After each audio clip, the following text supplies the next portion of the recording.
Cinema. Cinema has always had a special place in our society and in our collective hearts.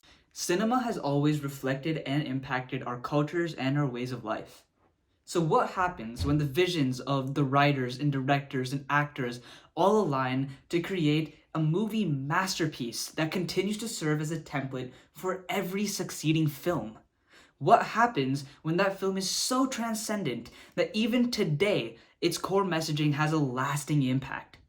Ladies and gentlemen, this game-changing film is none other than Dilwale Dulhania Le Jayenge. I'm Naman Mutalik Desai, and welcome to my analysis of DDLJ. Let's start in the 1980s. This decade was largely known as the golden age of action in Bollywood. Male stars like Anil Kapoor, Jackie Shroff, Sanjay Dutt, and Sunny Deol were well known for their violent films where the hero physically overpowered and dominated the rest of the world for the sake of his love. The male protagonist was often written in such a way that they were in some sort of a conquest in pursuit of the woman they loved. Oftentimes, they would dismiss the woman as some sort of object or prize they had to attain. This theme started to fade away in the 1990s with the arrival of romantic heroes like Amir Khan, Salman Khan, and most notably Shah Rukh Khan. While they still maintained some elements of the rough and tumble action movies of the decade before, they managed to incorporate a lot more sensitivity and change the way that the film industry and the rest of society approached women. Outside the world of Hindi cinema, the rest of India was changing dramatically. The economy started to boom and liberalize, and major cities began to flourish. A new generation of movie audiences demanded more refined content and demanded to look outside of India. Enter Aditya Chopra, son of movie producer Yash Chopra. In 1995, he began writing and directing the film Dilwale Dulhania Le Jayenge, which quite literally translates to "The Brave-Hearted Shall Take the Bride." Aditya Chopra was 24 years old when the film was released. The rest of his cast was also surprisingly young, as well as the other people working on set with him. As a result, the film was fresh and new, and it had a sort of Western influence that hadn't been seen in prior films. Shah Rukh Khan, the main actor, was 30 years old, and the main heroine lead was only 21. The film itself was quite Western and quite progressive. However, it asserted two relatively contrasted themes that blended so beautifully that it gained a widespread audience. One, the youth should be allowed to pursue their dreams and live their life. However, they cannot trample upon the customs and traditions and the wishes of their elders. This is such a careful balance that they struck so beautifully that this film is still a success 30 years later. In 1995, when the film was released, many Indians loved the film because of how it depicted the West. It created this sort of appeal because of the scenery and the mountains and all of the beautiful things that came with potentially living in Europe. Unfortunately, I couldn't recreate that. November is a really gloomy month. I couldn't really film outside. However, all of these factors came together in the real film, and that gave that film massive appeal that followed its stars later on in their careers. Many films like Kal Ho Na Ho, Hum Saath Saath Hain, Dil Chahta Hai, and Jab We Met all broke away from the traditional 80s action movies where homegrown heroes battled the rest of the world for their love. In these films, they depicted the West and Western culture as appealing and modern, but also reassuring the older generation that their values would not be lost in the wind.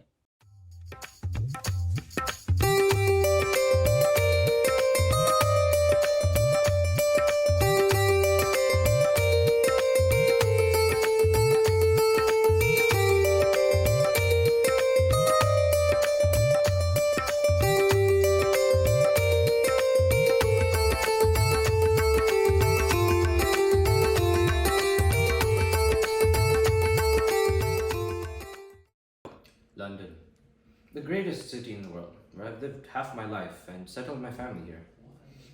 But I'm about as British as these pigeons I feed, who belong to no country. When can I join them and fly? Fly home to my Punjab, where my happiness lies. We are introduced to Chaudhary Baldev Singh in the first scene of this movie. He represents the older generation of Indians that is attached to home and its traditions, and hesitant to look outwards, for example, towards Western traditions. We see this attachment show up consistently throughout the film in a variety of older characters, and his views tend to clash directly with that of his daughter Simran. I felt this way for the first time in 18 years. Some stranger has entered my dreams. Mom, that's my diary! I keep on seeing him in my dreams. He has magically deep eyes, and I can almost see his face. He also smells really nice. Wow, you're becoming quite the poet as of late. He seems like a nice guy, but who is he? I don't know. I haven't seen him before. That's what I thought. Men don't act like this anymore. So he's just a dream? No, he can't be. He has to be out there somewhere. And now we get to meet Simran, the heroine of this film.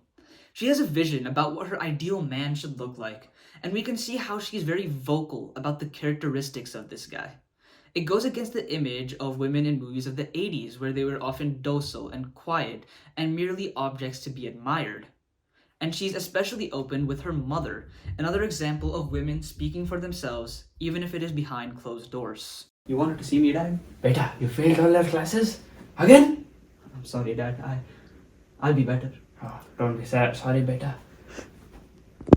You're proud of me? I'm proud of you. What? Why? Oh, failing our classes is a traditional in our family. And you're still a millionaire in London? Dad, I will make you proud. I know I failed, but I will run your business, Dad. Oh. I won't go to Europe in the holidays. It's okay, Beta. Don't. Live your life. God knows where my youthful days went. I want to relive that through you. Thank you, Dad. I'll make you proud. I promise. We also get introduced to Raj later on. Raj lives very far from his Indian roots, and that's very clear with his entry. His relationship with his father is very informal, and we get this dismissal of authority occur later in the film. However, it soon becomes clear that he respects Indian values and traditions far more than what meets the eye. Lajo, oh Lajo, I got a letter from India from my friend Ajit. And it smells like India too. That's so great. Simran, Beti, read it. Hi, Chaudhary. My son Kuljit finished college and is now running a business. Can he marry your daughter? We promised 20 years ago. Time to follow through. Marriage? Oh wow, she's blushing. This definitely implies consent. Wow, even in London, the ladies are still blushing in front of their fathers. I'm such a great dad. That's so great, but shouldn't we ask Simran what she thinks? In this scene, we see Chaudhary Baldev Singh get a letter from his friend Ajit about a marriage proposal for Simran. Back then, it was common for families to organize weddings with little input between the individuals involved. However, this was way worse for women because they had no say in who they married and the boundaries they set. Oftentimes, it was the groom's family setting a relationship forward. Yeah, Simran, for as vocal as she's depicted, is still very much controlled by her father's decisions. Also, her dad is really corny and patriotic, so when he's sniffing the letter, he does that in the actual film. It's pretty on brand for movies of the time. Arey uncle, can I go into your store and get some aspirin, please? No, store's closed. Come tomorrow. Arey uncle, my head hurts. It's going to explode. Please, after all, here in these foreign nations, us Indians must take care of each other. Okay, come, go. Thank you, uncle. I was only here for your beer. Here's some money. Shame on you. You bring shame upon our country. Time to go take out my anger on my family. Yeah, whatever. Okay, I know I said a lot of really cool modern things about Raj earlier, but cut him some slack. At least he paid. I'll pray to God so I can make my dad happy. Om Jai Jagadish Hare. Swami. Wow, so cultured. Ask me of anything that you wish. Can I go to Europe so I can have fun for at least 1 month? Because you're marrying me off anyways without my consent. I don't like this, but since I promised, ja, ji le apni zindagi.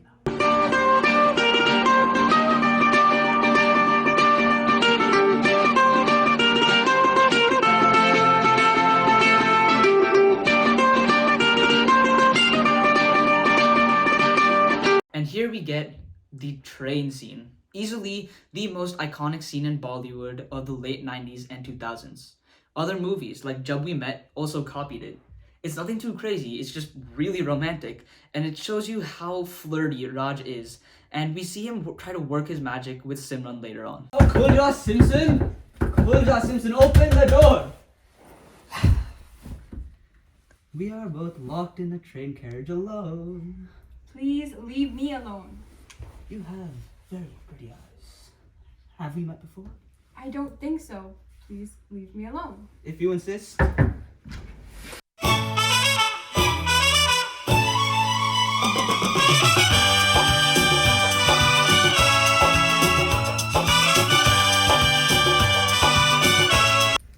I'm sorry. Sorry for what? Sorry that I was a little harsh with you earlier. कोई बात नहीं सेनेरिटा, बड़े बड़े देशों में ऐसी छोटी छोटी बातें होती रहती हैं. Europe is so beautiful. I hope it never changes. Thanks for the ride, friends. Raj, it was so nice meeting you. I'm sending you an invitation to my wedding. I still don't know why you'd marry someone you've never met. I'm sending an invitation anyways. Don't bother, I won't be there. What? Why? I won't come to your wedding, senorita. Friends? At the end of their Europe trip, we see Raj and Simran reconvene at the England train station where they first met. We already know at this point that Raj has fallen in love, but he doesn't know Simran loves him back. He expresses his frustration with the idea of Simran marrying a stranger, and he knows that he would give her so much more. But what he doesn't know is that Simran loves him back but doesn't know how to say it.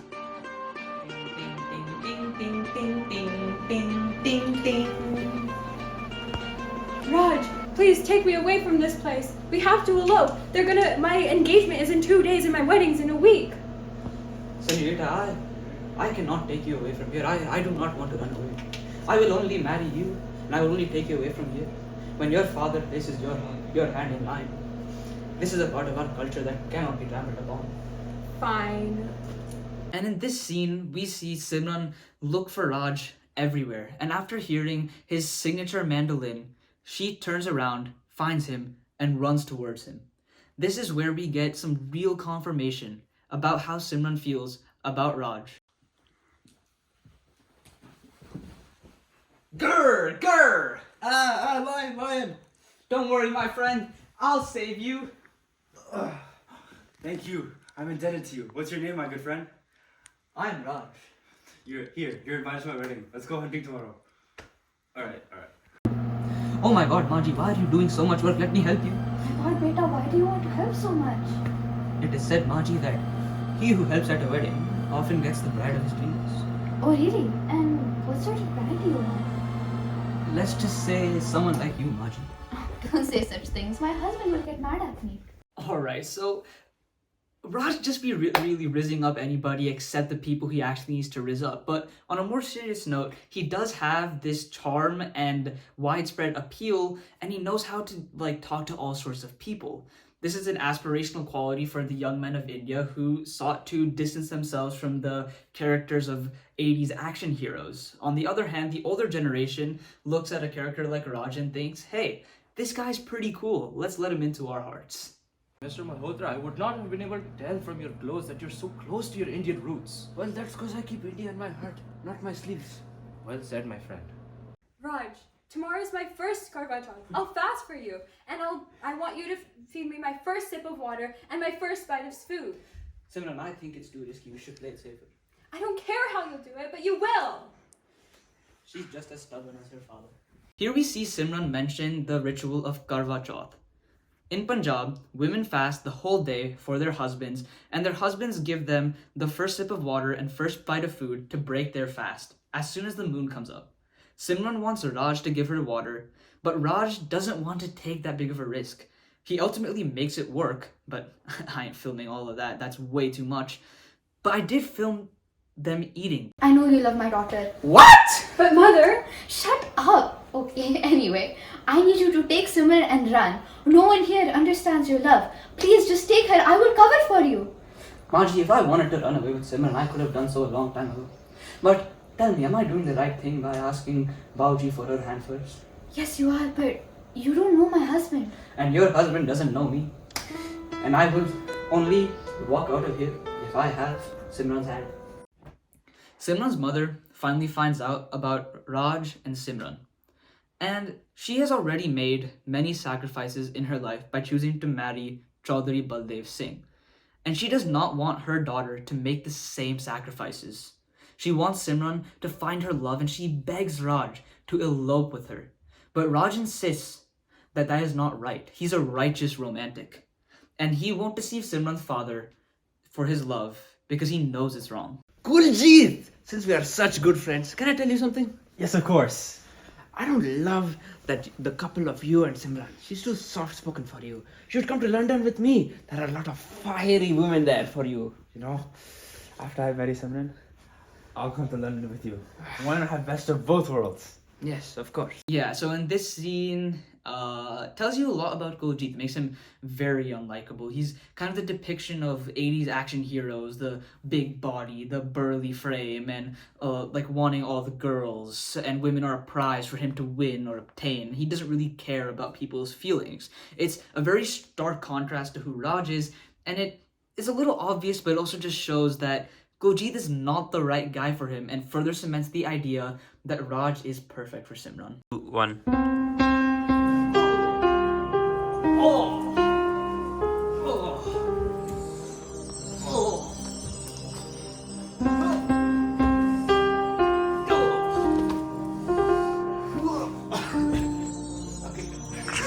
Oh yeah, I know I said that Raj was a sweet and sensitive guy, but Shah Rukh Khan really wanted a fight scene. So they called back the 80s for a bit and had a brawl.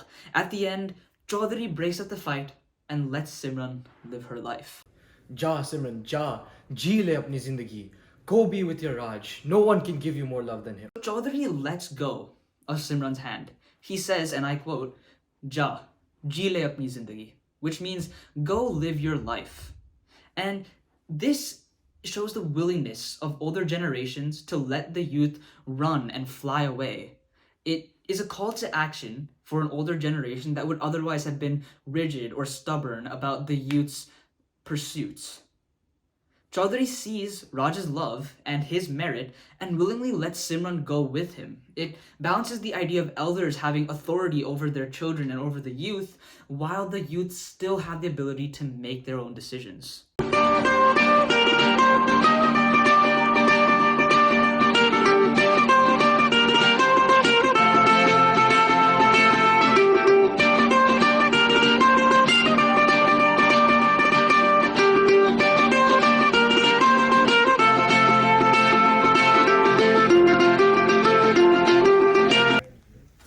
Ouch! Sorry about that. कोई बात नहीं senorita, बड़े बड़े देशों में ऐसी छोटी छोटी बातें होती रहती हैं.